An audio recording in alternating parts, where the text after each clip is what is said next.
Welcome to Japanese Cooking 101. Today we are making vanilla pudding, a Japanese-style custard pudding that is similar to flan.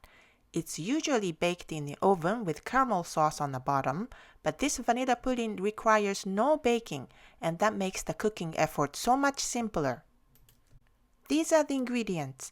It's still the same custard flavor, but we use gelatin and cool in the refrigerator instead of baking. For more information and complete recipe, please visit our website, japanesecooking101.com. First, we make the custard.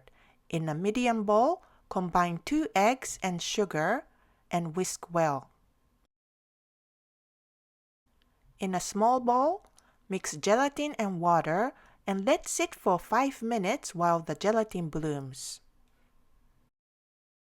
In a pot, heat milk until it boils. Immediately add the hot milk to the egg mixture little by little. Add the bloomed gelatin and water, then let sit until the gelatin dissolves.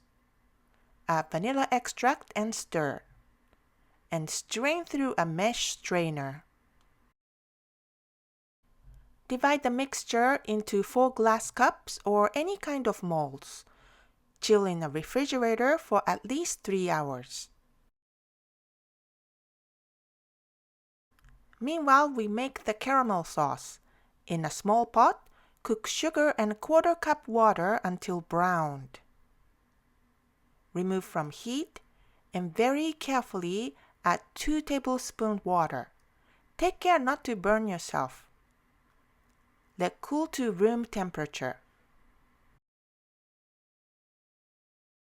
Now the pudding is firm, pour caramel sauce over cold pudding before serving.